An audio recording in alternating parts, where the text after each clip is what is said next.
Une question de Paula. Avez-vous vu le micro-trottoir de Mike Borowski durant lequel les personnes interrogées répondent avec un conformisme confondant? Eh bien oui, je l'ai vu. Qui n'a pas vu ce micro-trottoir? J'ai vu ça.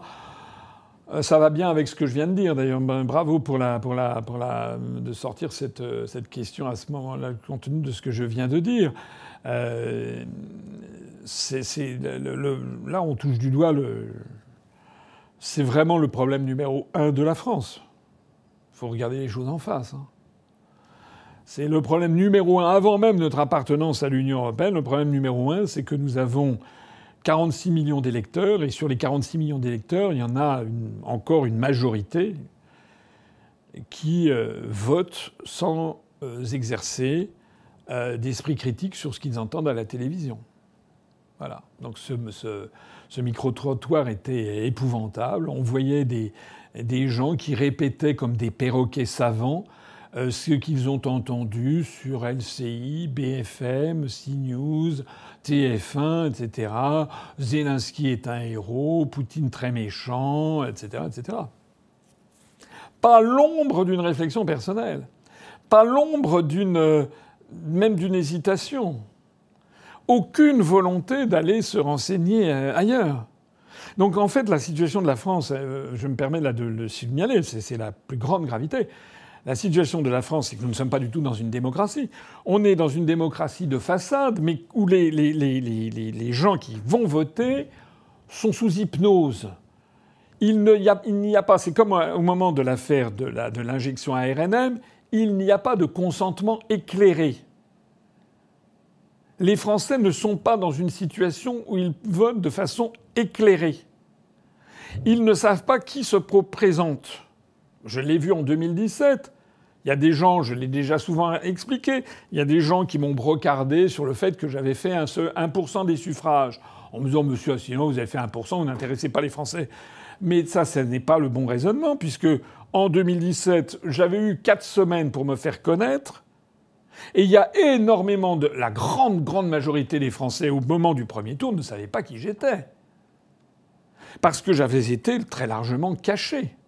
Alors évidemment, les gens qui me suivent, ils savaient ce que j'avais pu dire et faire. Mais le très grand public, enfin, vous le savez bien, vous l'avez tout autour de vous, toute la journée. Vos collègues de travail, vos amis, votre famille proche, votre famille éloignée, etc. Demandez-leur à vos collègues de travail, est-ce que, par exemple, en 2027, Asselineau et l'UPR, vous aurez, alors sauf peut-être si c'est dans un cas très particulier, il y a des cas particuliers, et notre notoriété s'est développée, mais vous avez encore dans de très nombreux endroits, notamment à la campagne, dans des villes de province, etc., vous verrez que vos collègues de travail disent « c'est qui ?» Au bout de 18 ans, hein. Il est là le problème. C'est qu'en fait, la démocratie a été volée par les médias. Actuellement, la démocratie est volée par les médias. On ne présente à la population, à la grande masse de la population, tous les jours, on ne présente qu'une offre très partielle. Édouard Philippe, Bardella, Le Pen,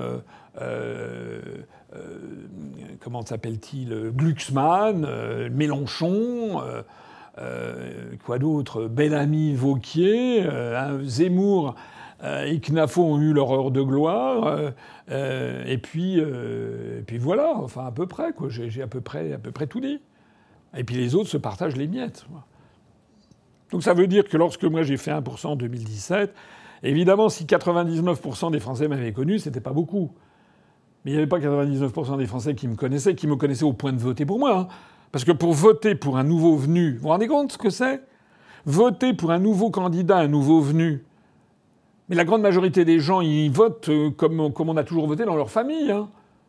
Moi, je l'ai vu en 2019 pour 2024, par exemple, pour les européennes. Il y a des gens qui m'ont dit « Ah, vous êtes formidables, j'adore tout ce que vous faites. » Je leur disais « Mais vous avez voté pour moi ?»« Ah ben non. »« Vous avez voté pour qui ?» leur disais-je. Ils me disaient « Ben non, j'ai voté pour Madame Manon Aubry. » Et j'ai dit « Pourquoi ?»« Ah, parce que nous, on est une famille, on a toujours voté à gauche. » Bravo. Vous avez vu Manon Aubry ? Vous avez vu. Vous avez vu que le LFI, Madame Manon-Bré a sauté au cou de Madame von der Leyen. Courage Fillon, ils n'étaient pas présents à l'hémicycle au moment du vote contre la censure de Madame von der Leyen. Et le LFI au Parlement européen n'a jamais dit un mot sur le Frexit. Voilà. Jamais. Et pareil de l'autre côté. Bon, voilà. Donc de l'autre côté, il y a des gens qui vont dire « Ah non, moi j'ai voté pour Bardella. » Et pourquoi pour Bardella ? Ah ben parce que c'est lui qui va gagner. Mais pourquoi c'est lui qui va gagner ? Ah ben parce que les sondages... Mais je dis « Mais à qui appartiennent les sondages ?» Ah oui, mais non, mais bon... Ah oui, mais bon... Voilà, les gens... En fait, les gens sont... C'est très très grave, hein. Les Français, une large majorité des Français sont sous hypnose. En fait, c'est un peu le syndrome de Stockholm, hein. Ils sont sous l'hypnose, ils sont tenus, ils ont le cerveau lavé jour après jour par les grands médias et les instituts de sondage, qui sont possédés par qui ? Par les milliardaires, par ceux qui ont intérêt à ce système. C'est quand même pas très compliqué à comprendre, hein. Si vous êtes multimilliardaire, vous achetez les journaux, les télés, et vous dites à la population française qu'il faut absolument rester dans l'Union européenne parce que, justement, avec le système de libre circulation des mouvements de capitaux, la mise en concurrence de tous les prolétariats, etc., ça vous permet de vous enrichir. Il suffit de voir quel a été le nombre de milliardaires en France au cours des 20 dernières années et quel est l'état de leur fortune. Les 100 personnes les plus riches de France ont vu leur fortune exploser depuis 10 ans, plus 400%. Au moment où l'ensemble... voilà, mais... Donc si vous faites confiance aux médias qui sont tenus par des gens qui ont intérêt à vous appauvrir, qui ont intérêt à dégager le maximum d'argent pour eux, quitte à détruire le pays, vous faites confiance à ça. Et le vrai problème, il est vraiment là, hein. Alors effectivement, c'est ce dramatique... comment dirais-je... micro-trottoir de Mike Borowski, voilà, il y a de quoi pleurer, en fait. Il y a de quoi pleurer. Parce que les gens, en plus de ça, vous le constatez autour de vous, il y a des gens qui vous disent ça avec une superbe... non. Ah mais sinon, c'est un complotiste. Mais t'as déjà écouté ce qu'il dit ? Oh non, mais c'est un complotiste. Mais t'as déjà regardé ? Non, mais c'est pas nécessaire. Moi, j'ai vu à la télé. Donc vraiment, alors j'insiste parce que c'est le combat de notre époque, hein. C'est tout à fait le combat de notre époque. Rappelez-vous ce qui s'est passé d'ailleurs pendant la Seconde Guerre mondiale. De Gaulle s'était réfugié à Londres, il avait recours à la BBC, mais en France, tous les médias étaient crachés sur De Gaulle matin, midi, soir et la nuit, hein. Ils avaient inventé, ils le traitaient d'agent judéo-bolchevique, il disait qu'il était à la solde des anglo-saxons, il disait que c'était un déserteur, et il disait qu'il était dingue. Il y avait même une bande dessinée, c'était sur la dingolite, pour expliquer que De Gaulle était complètement siphonné. Mais il y avait l'écrasante majorité des Français qui écoutaient Radio Paris, qui lisaient Je suis partout, qui lisaient Gringoire, qui lisaient Le Temps, qui lisaient tous les journaux qui paraissaient dans la France de l'état de Vichy, mais qui soutenaient le maréchal. Ça a un peu changé à partir du discours comment s'appelle-t-il, de Laval, lorsque Laval, en 1942, je crois, a eu ce fameux discours je souhaite la victoire de l'Allemagne parce que sinon le bolchevisme demain s'installera partout. Là, il y a quand même un certain nombre de Français qui ont dit là, ça va pas. On ne peut pas souhaiter la victoire de l'Allemagne. Mais jusqu'à ce moment-là, il y avait les gaullistes en France d'un côté, les communistes de l'autre, c'était quelques pourcentages de la population. Alors après, ça a un petit peu changé, mais c'est surtout, en fait, les événements et l'effondrement de l'Allemagne hitlérienne qui, en fait, a amené De Gaulle au pouvoir. C'est tout.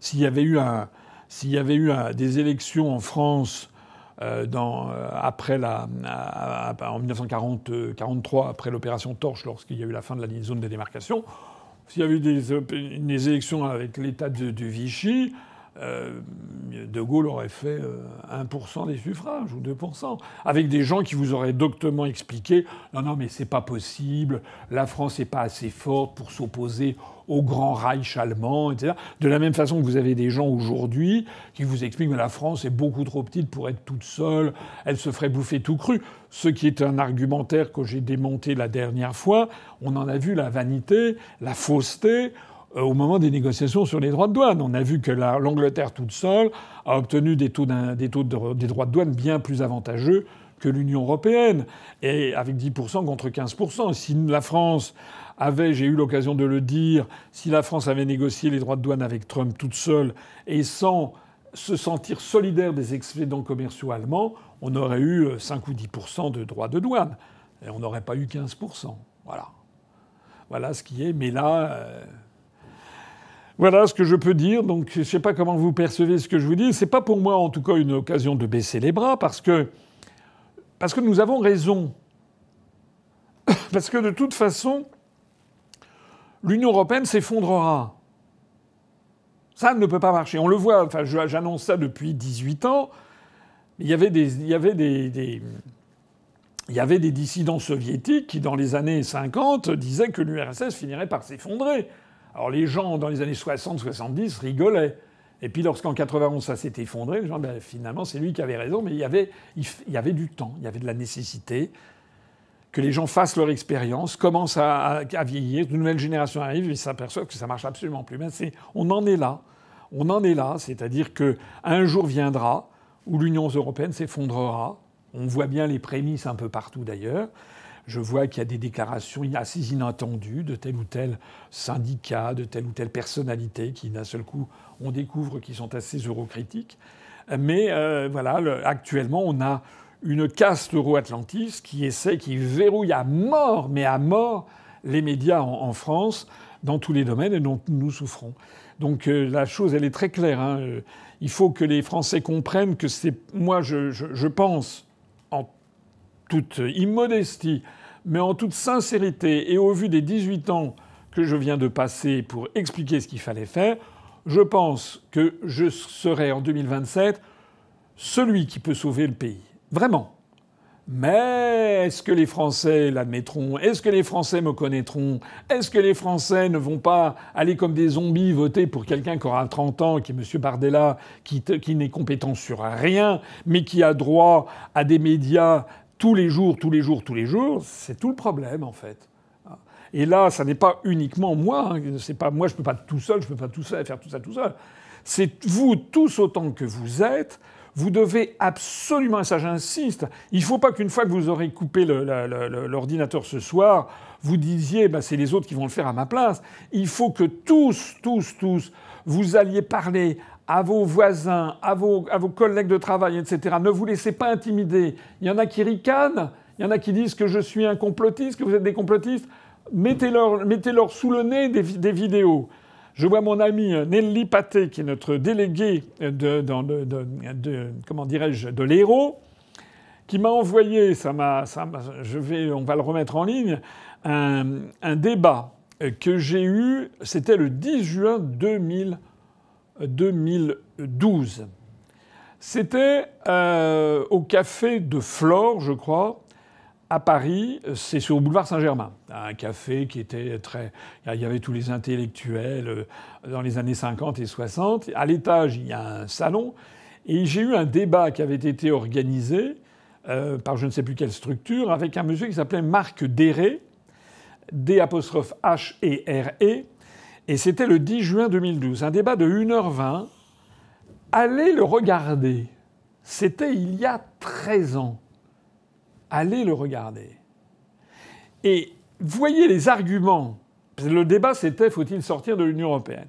Et mon interlocuteur, qui était un socialiste libéral, qui avait fricoté avec toute une série de dirigeants du Parti socialiste. Alors, je ne sais plus qui c'est qu'il y avait, Fabius, je ne sais plus qui d'autre, des gens comme ça.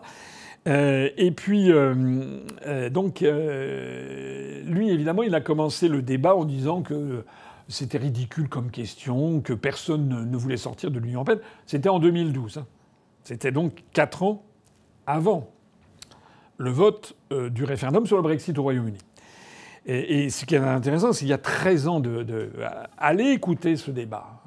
Vous tapez sur Google Asselineau, Marc Déré, D''H et ça va vous sortir ça tout de suite. Allez faire le test là, dans les jours qui viennent. On va le mettre en ligne. Voilà. Allez regarder, et puis vous verrez. Et vous vous direz, au fond, au bout de 13 ans, qui est-ce qui avait raison et qui est-ce qui avait tort. Et vous verrez tous les arguments habituel des européistes. La France ne peut pas être toute seule, la France gnani, la France nana. Ce qu'il faut, c'est faire une Europe comme ci. Ce qu'il faut, c'est une Europe plus forte. Il faut une Europe plus démocratique. Moi, ce que je veux, c'est une Europe industrielle. Moi, voilà. 13 ans après, on a continué à dégringoler à toute allure.